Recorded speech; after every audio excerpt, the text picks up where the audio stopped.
Hello friends, welcome to MS kitchen. இன்றைக்கி நம்ம சேனலில் என்ன பார்க்க போகிறோம் அப்படின்னா, பரங்கிக்காய் வச்சு ஒரு டேஸ்ட்டாக ஈஸியாக நம்ம சப்பாத்தி தோசைக்கு ஒரு சூப்பரான சைடிஷ் ரெடி பண்ண போகிறோம். வீடியோவை தொடர்ந்து ஸ்கிப் பண்ணாமல் பாருங்கள். நம்ம சேனலில் ஃபஸ்ட் டைம் பார்க்குறதா இருந்தால் சப்ஸ்கிரைப் பண்ணிடுங்க. கூடவே பக்கத்தில் உள்ள பெல் ஐக்கானே கிளிக் பண்ணிடுங்க. வாங்க இப்போ நம்ம வீடியோக்குள்ளே போய் எப்படி பண்ணலான்னு பார்க்கலாம். ஃபர்ஸ்ட்டு நம்ம ஒரு கடாய் அடுப்பில் வச்சு நல்லா ஹீட் பண்ணிக்கலாம். அதுக்கப்புறம் இதில் தேவையான அளவுக்கிட்ட நம்ம ஆயில் சேர்த்துக்கலாம். ஆயில் சேர்த்து ஹீட் ஆனதுக்கப்புறம் இது கூட ஒரு 1/4 ஸ்பூன் கிட்ட கடுகு உளுந்த பருப்பு ஆட் பண்ணிக்கலாம். இது கூடவே 1/4 ஸ்பூன் கிட்ட ஜீரகம் ஆட் பண்ணிக்கலாம்.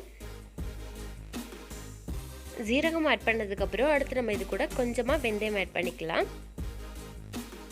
இது கூடவே ஒரு 1/4 ஸ்பூன் கிட்ட மல்லி ஆட் பண்ணிக்கலாம். மல்லியை லைட்டாக தட்டிட்டு இது கூட ஆட் பண்ணிக்கோங்க. அடுத்து நம்ம இது கூட வெங்காயம் ஆட் பண்ணிக்கலாம். பெரிய சைஸ் வெங்காயத்தில் ஒரு வெங்காயம் நம்ம இதுக்கு சேர்த்துக்கலாம். வெங்காயம் சேர்த்ததுக்கப்புறம் லைட்டாக நம்ம இதை ஆயிலில் வதக்கிக்கலாம். வெங்காயம் இந்த மாதிரி வதங்கினதுக்கப்புறம் ஒரு 1/4 ஸ்பூன் கிட்ட பெருங்காயத்தூள் ஆட் பண்ணிக்கலாம்.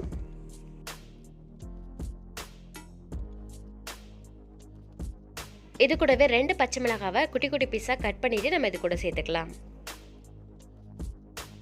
எல்லாத்தையும் சேர்த்து வதக்கினதுக்கப்புறம் அடுத்து நம்ம இது கூட 1/2 ஸ்பூன் கிட்ட இஞ்சி பூண்டு பேஸ்ட் ஆட் பண்ணிக்கலாம். சேர்த்ததுக்கப்புறம் நல்லா நம்ம இதை வதக்கிக்கலாமா இல்லை எல்லாம் சேர்த்து நல்லா வதக்கினதுக்கப்புறம் அடுத்து நம்ம இது கூட காய் சேர்த்துக்கலாம். பரங்கிக்காய் இந்த மாதிரி குட்டி குட்டி பீஸை கட் பண்ணிவிட்டு இது கூட ஆட் பண்ணிக்க போகிறேன்.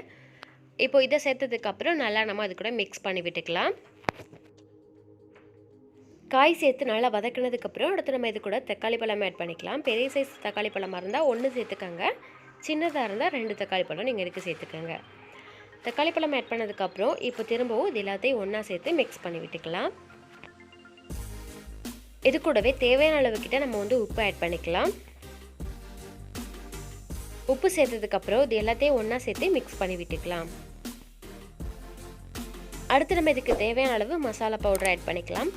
1/4 ஸ்பூன் கிட்ட மஞ்சள் தூள் சேர்த்துக்கோங்க.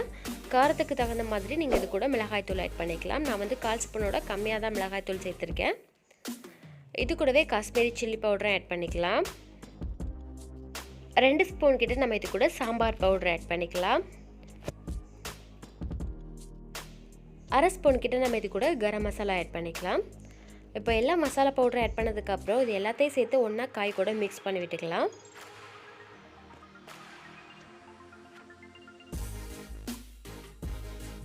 நல்லா மிக்ஸ் பண்ணியாச்சு. பச்சை வாசனை நல்லா போயிடுச்சு. இப்போ நம்ம இது கூட தண்ணி சேர்த்துக்கலாம்.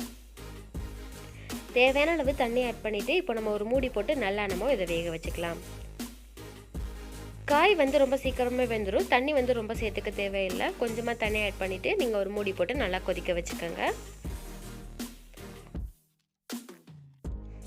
கொஞ்ச நேரத்துக்கு அப்புறம் ஓப்பன் பண்ணி பார்த்துட்டு லைட்டாக நம்ம மிக்ஸ் பண்ணி விட்டுக்கலாம். அடுத்து நம்ம உருளைக்கிழங்கு மசிக்கிற மாதிரி இதுலேயும் நம்ம நல்லா மசிச்சுக்கலாம். அடுப்பை லைட்டாக சிம்லேயே வச்சுட்டு காய் வெந்ததுக்கப்புறம் இந்த மாதிரி பண்ணிக்கோங்க. அவ்வளோதான், லைட்டாக பண்ணால் போதும். இப்போ கொஞ்சம் நேரம் நல்லா நம்ம இதை வேக வச்சுக்கலாம். அடுத்து நம்ம இது கூட மல்லித்தலை ஆட் பண்ணிக்கலாம். அவ்வளோதான், மல்லித்தலை சேர்த்ததுக்கப்புறம் லைட்டாக மிக்ஸ் பண்ணிவிட்டு திரும்பவும் ஒரு மூடி போட்டு கொஞ்சம் நேரம் நம்ம நல்லா இதை கொதிக்க வச்சுக்கலாம். அடுப்பை சிம்லேயே வச்சுட்டு கொதிக்க வச்சுக்கலாம். அவ்வளோதாங்க, கொஞ்ச நேரத்துக்கு அப்புறம் நம்ம இதை ஓப்பன் பண்ணி பார்த்துட்டு லைட்டாக மிக்ஸ் பண்ணி விட்டுக்கலாம். இப்போ பாருங்கள், நல்லா கிரேவி பதத்துக்கு சூப்பராக ரெடி ஆயிடுச்சு. இந்த மாதிரி ரெடி ஆனதுக்கப்புறம் நம்ம அடுப்பை ஆஃப் பண்ணிக்கலாங்க. தோசை சப்பாத்திக்கெலாம் ரொம்ப டேஸ்ட்டாக இருக்குங்க. இதே மாதிரி நீங்களும் செஞ்சு பாருங்கள். நம்ம பரங்கிக்காய் வச்சு நிறையா கூட்டு, பொரியல், குழம்பு இந்த மாதிரி நிறையா பண்ணியிருக்கோம். இந்த மாதிரி சப்பாத்தி, கிரேவி, தோசை, இட்லிக்கு ஒரு சூப்பரான சைடிஷ் ரெடி பண்ணியிருக்கோங்க. நீங்கள் இதை செஞ்சு பார்த்துட்டு எனக்கு கமெண்ட் பண்ணுங்கள். நம்ம சேனலை ஃபஸ்ட் டைம் பார்க்குறதா இருந்தால் சப்ஸ்கிரைப் பண்ணிடுங்க. கூடவே பக்கத்தில் உள்ள பெல் ஐக்கானே கிளிக் பண்ணிடுங்க. அடுப்பை ஆஃப் பண்ணதுக்கப்புறம் இது கூட 1 ஸ்பூன் கிட்ட சர்க்கரை சேர்த்துட்டு மிக்ஸ் பண்ணிக்கோங்க. அவ்வளோதான், ரொம்ப டேஸ்ட்டாக சூப்பராக ரெடி ஆகிடுச்சு. இந்த வீடியோ உங்களுக்கு ரொம்ப பிடிச்சிருந்துச்சுன்னா உங்கள் ஃப்ரெண்ட்ஸ் அண்ட் ஃபேமிலி கூட ஷேர் பண்ணிக்கோங்க. ஓகே ஃப்ரெண்ட்ஸ், பாய். இதே மாதிரி இன்னொரு வீடியோவில் மீண்டும் சந்திக்கலாம்.